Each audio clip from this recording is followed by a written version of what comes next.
Depending on how the first round board falls, I actually think it might be smarter for Howie Roseman to be aggressive on day 2 instead of day 1. I'll tell you why coming up on this Mock Draft Monday edition of Locked On Eagles.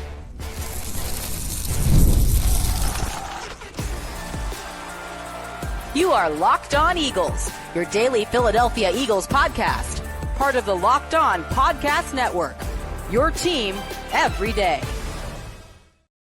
We thank you so much for making Locked On Eagles your first listen each and every day. Welcome into this Monday edition of the show. I'm your host, Louie DiBiase. Thanks so much for tuning in as we do every Monday up until the 2025 NFL Draft. On Mondays, we do a 7-round Philadelphia Eagles mock draft. That's not going to change today. Every single week, I want to switch up the scenarios, trade up, trade down, take different positions, explore different scenarios because the NFL Draft is so unpredictable. That's one thing we know. I mean, just look at last year. I'll never forget doing the live show with Gino and the Atlanta Falcons out of nowhere take Michael Penix, and the Denver Broncos out of nowhere take Bo Nix.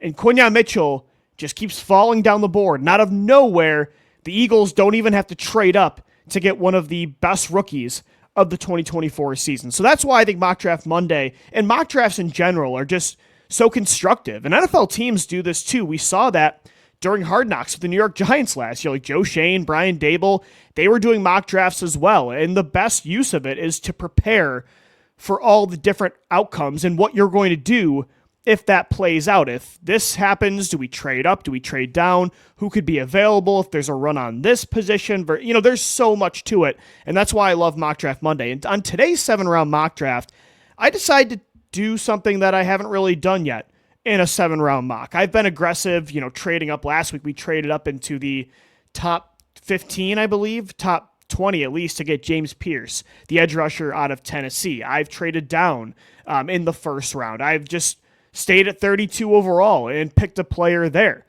Today, I want to do something that I think Howie Roseman could really consider in a few weeks when the draft kicks off. Being aggressive, but not being aggressive in the area that you think he would be. I think at the 32nd overall pick, most of us know that there likely won't be a player there that you're going to feel great about that fell all the way to 32. I think even if a player like, let's say, Walter Nolan fell or a James Pierce fell, I don't think they're falling all the way to 32. There will be another team that's going to try to come back into the first round to go get one of those players. So no matter what, I think for us to feel really good about that pick, they're going to have to move up, even if it's just a few spots. Let's say they want their pick of the guards, the top guard prospects, like Donovan Jackson of Ohio State or Gray Zabel from North Dakota. They might have to move up just one spot, 2 spots from 32 to 30 or 29 to get in front of the Kansas City Chiefs, or if they want to get in front of the Buffalo Bills for one of the pass rushers. I think that's the most likely scenario. But what about the idea of staying at 32 or trading down in the first round and then really being aggressive on day 2 where I really like the talent? There's a lot of players that might just not be, seeming like they're worth the 32nd overall pick, but they might be worth a second rounder. And I think there's a lot of players in that category where the first round's just a little bit too rich. But if you want to come back in the second round and maybe even move up to get a few of these guys, that is the better scenario, and maybe collect some assets on day 1 if a team wants to come back in for a Jackson Dart or a Jalen Milroe, or they want to come back in for a player to get that 5th-year contract, the 5th-year option of a first-round selection. So that's what I did on today's mock. I traded down from 32, and then I got aggressive collecting future picks and day 2 picks to have just more shots at bat. Howie Roseman has said it best.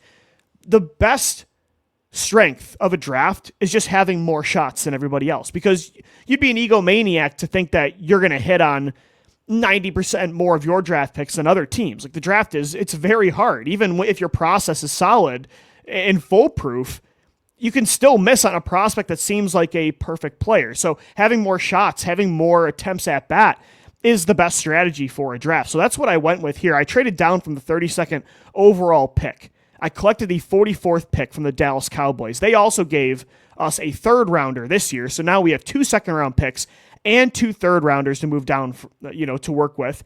Only had to move down 8 spots, or I should say 12 spots in this draft, which I don't mind that. Again, I'd rather have a bunch of picks on day 2 than just a few on each day, right? I think in this draft where it's not really top heavy, it's maybe better in the middle rounds, or at least more deep and more valuable that way. The players are on that tier more. I don't think that's a terrible strategy. And I also collected, so it was a second round pick in 2026, and then they gave us a third rounder this year. So to swap the 32nd pick with the 44th overall selection, we also got Dallas's third rounder this year and a 2 next year. So now in this draft, we have 2 seconds and 2 thirds. Next year, we have a first, 2 seconds, and 2 thirds to work with. I would love that scenario, even if it means helping out our rival, the Dallas Cowboys. And with that 44th overall selection, I went with a pass rusher. Again, somebody that I feel like just isn't worth the 32nd pick, but if you can move down a little bit and collect 2 really valuable day 2 selections and then take them with a lower pick, I think it would feel better to stomach. How about TJ Sanders from South Carolina? You add him with Moro Ojomo and Jordan Davis in that rotation next to Jalen Carter. And I think that's a good first step in replacing Milton Williams' production in 2025. TJ Sanders is a really interesting prospect that we have not taken yet in Mock Draft Monday. I love his explosive first step. Coming off the line of scrimmage, his explosive first step, his quick hands, I love his swim move. That's his bread and butter. Getting to the quarterback, especially on third down, I think that's what TJ Sanders does best. He's had at least 4 sacks in back-to-back years. Played on a good defensive line as well. Kyle Kennard's a guy that I could also consider with this selection here, a South Carolina edge rusher that has a high motor, just feels like a high floor player. But I feel like Howie Roseman likes this edge group he has with Nolan Smith, with Jalix Hunt. He signed both Joshua Uche and Azeez Ojulari. They still have Bryce Huff under contract. You can draft an edge rusher, maybe with another second rounder we have or a third round pick. It's a deep class there. I think it's more important right now to add a pass rusher on the interior than it is on the edge. And I think TJ Sanders would complement Moro Ojomo and Jalen Carter really well. Again, I think 32, you could talk me into it, but it feels just too rich for once you get past Walter Noland. I'm comfortable with Darius Alexander with a first round pick. But when you're talking about even Alexander, Derek Harmon to a degree, TJ Sanders, a Kenneth Grant, Omar Lott from Tennessee, I feel like they're more second round prospects than first round picks. At 44 overall, you get, instead of the 32nd pick taking taking Derek Harmon, I'd rather have this scenario where I get TJ Sanders, a second round pick next year, and a third rounder this year from Dallas. I think that was a good move that they proposed, and I thought it was a good idea to trade down. And then we can be aggressive with having more picks on day 2 these next 2 years. And we still have the Eagles' other original second round pick with the 64th overall pick. So we got TJ Sanders at 44. I went on offense with number 64, adding some Georgia Bulldogs to the offense. Georgia offensive guard Tate Ratledge to compete with Tyler Steen and Kenyon Green for that right guard starting job in 2025. I don't think the Eagles believe in Tyler Steen's ceiling. I think they like his floor, but are always going to be thinking, can we do better?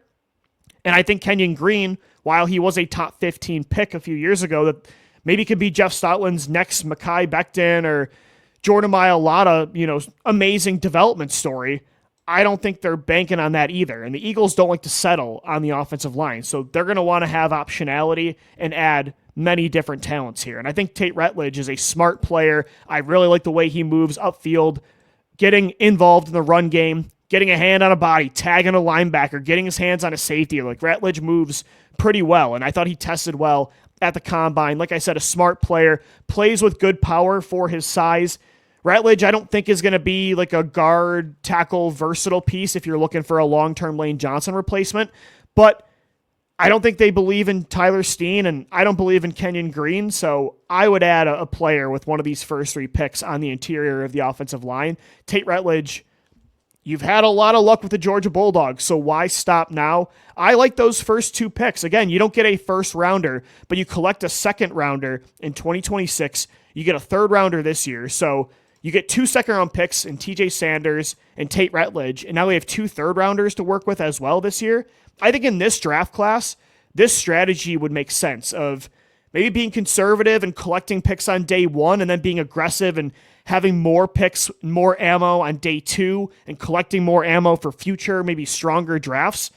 I don't think that's a bad idea, and I like those two picks to help the interior of your offensive and defensive line, which both need reinforcements. I think you could say those are two of your top three needs heading into 2025. Of course, I think you need to add another safety to compete with Sidney Brown, but outside of that, what are the two spots that need a contributor right away? I think it's an interior pass rusher and it's a right guard to compete for that starting job, and that's what we did here with TJ Sanders and Tate Ratledge. We'll get to rounds 3 through 7 coming up next. It's Mock Draft Monday right here on the Locked On Eagles podcast.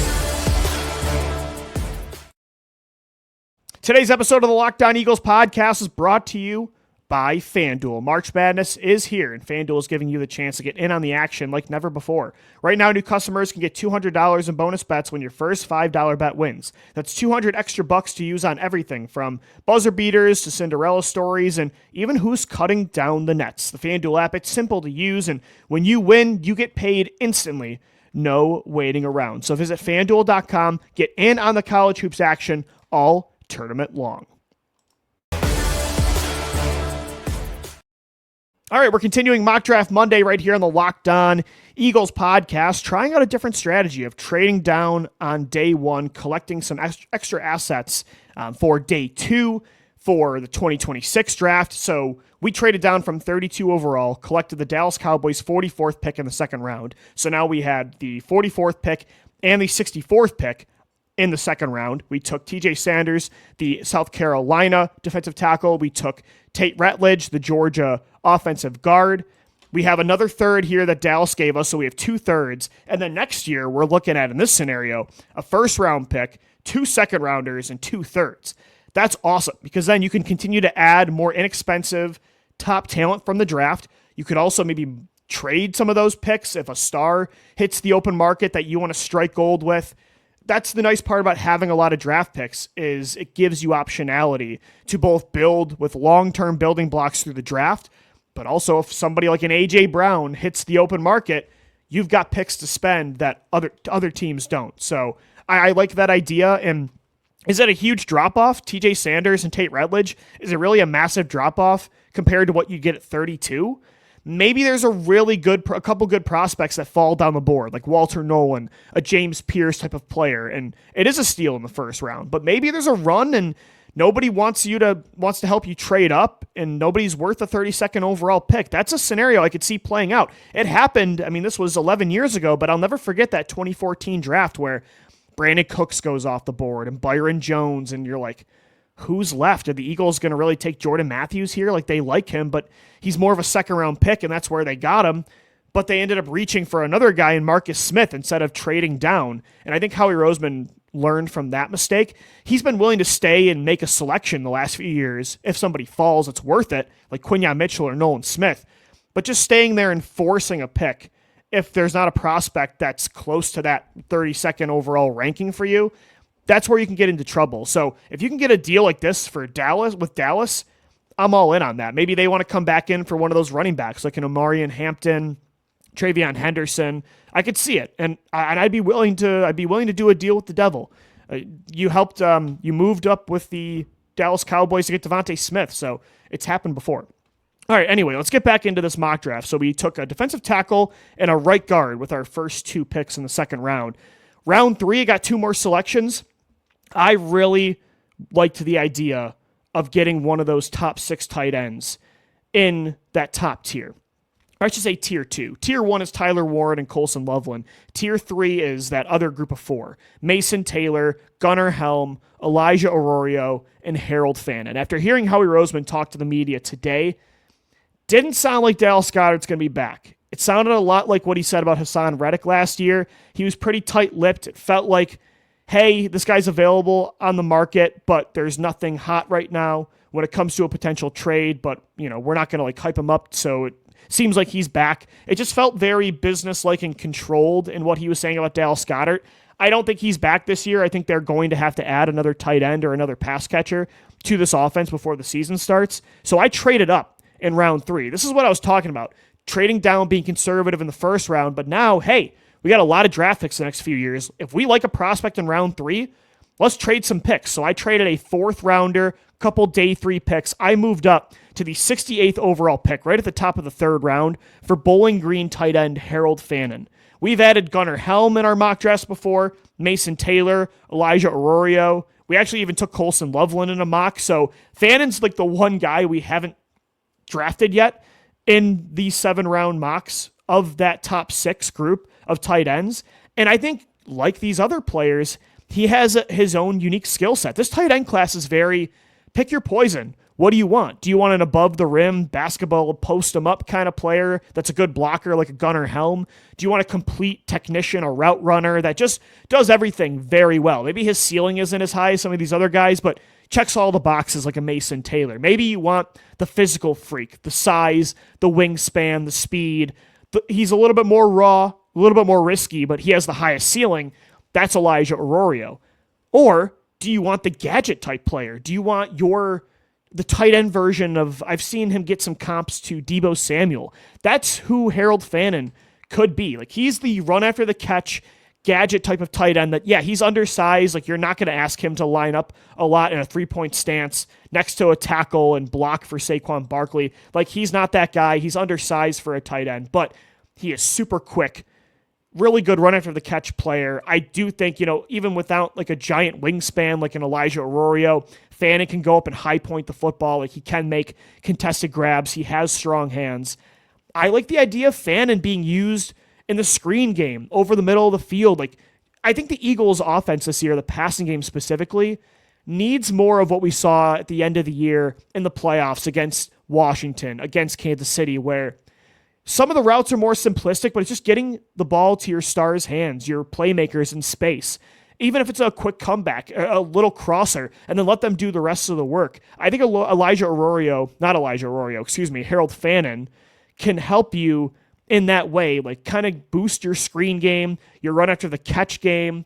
The middle of the field is somewhere that Jalen Hurts doesn't throw a lot, and if you remove Dallas Goedert, it's going to be even more limited there. So adding Fannin, I think, can help add some creativity to your offense and add a new style of player that you really don't have. Not to say you don't have rack monsters. I mean, give the ball to A.J. Brown in space and let him work. Saquon Barkley as well, Devontae Smith. Even when Dallas Goedert was on this team, or still is, and if he still is, he is somebody that's one of the best tight ends in the league at running the ball after the catch. Like, it's been him and George Kittle in that department over the last 5 to 7 years. So I like the idea of adding that style player, though, with Fannin to help kind of boost that department. And so I thought he was worth the trade up. And the Eagles just hired his former head coach as one of their new offensive assistants. So I think it makes sense. They have some ties to Bowling Green. I think Harold Fannin makes a lot of sense with our first 3rd-round pick. Our second 3rd-rounder, I went with a defensive player. A lot of balance here. Offense, defense, defense, offense. I'm taking Ohio State edge rusher Jack Sawyer.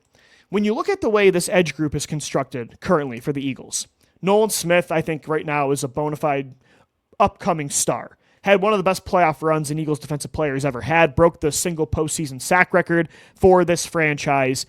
The traits are off the charts. Explosive, crazy bend, the ghost move. Only a few guys can do it the way Nolan Smith does. Great against the run, even considering his, I would say, skinnier frame. When you look at Nolan Smith, Jalix Hunt, a projection player last year that took bigger strides than we thought for somebody that played safety not that long ago.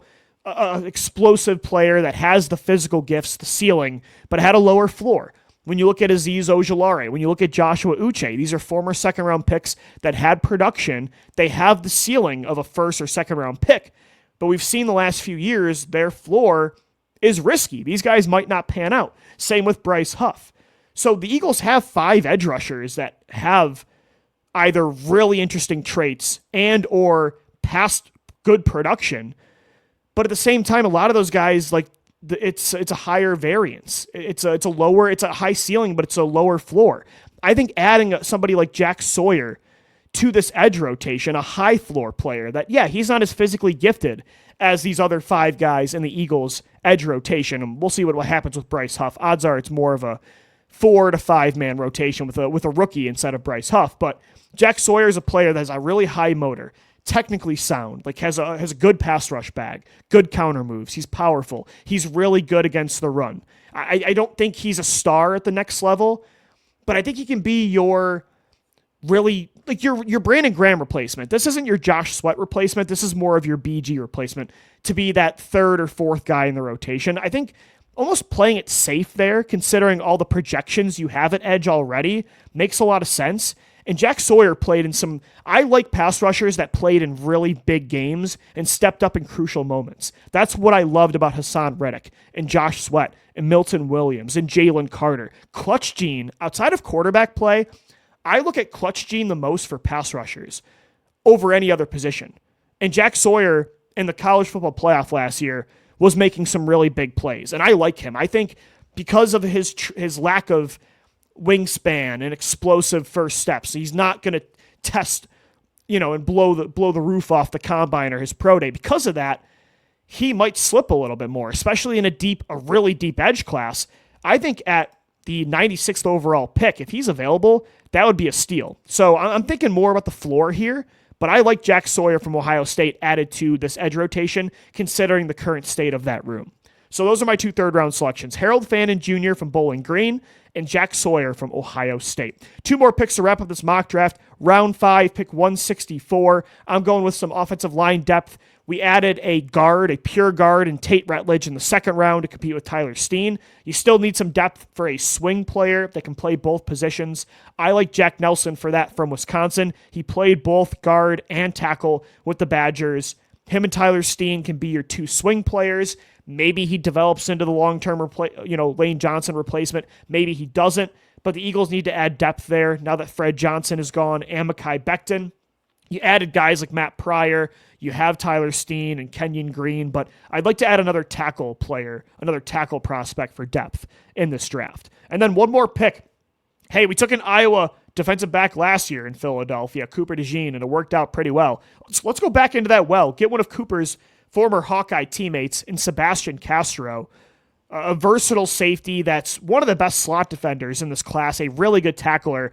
I think he'll be a special teams ace from the jump, and you're going to have to replace some guys that are going to maybe be playing less special teams because they're going to be starters this year. Like your top 2 gunners last year, Sidney Brown, Keely Ringo. I don't know what their roles will be on special teams last year, but those were big players for that unit. You also need to think about special teams in this draft, and I like the idea of adding Sebastian Castro with that final pick.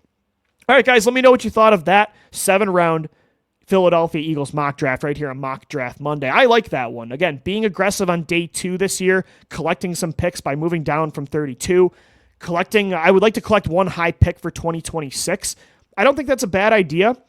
And you still come away with some really good players. I'm really excited about TJ Sanders. I want a pass rushing specialist on the interior from this class. Tate Ratledge is a player I think Jeff Stoutland could develop really well. The Harold Fannin pick I'm really excited about. Again, a gadget player for this offense would fit a niche role that you might lose if Dallas Goedert gets traded. And then Jack Sawyer, a high floor player for a projection-filled edge group. And then a couple good depth pieces, Jack Nelson and Sebastian Castro. All right, guys, we'll wrap up this Monday edition of Locked On Eagles. Coming up next, Howie Roseman talked to the media today during the owners' meetings down in Florida. Has an update on Dallas Goedert we'll get into. Talked about the Chauncey Gardner-Johnson trade. I disagree with him about something he said. I want to get into it coming up next as we wrap up this Monday edition of Locked On Eagles.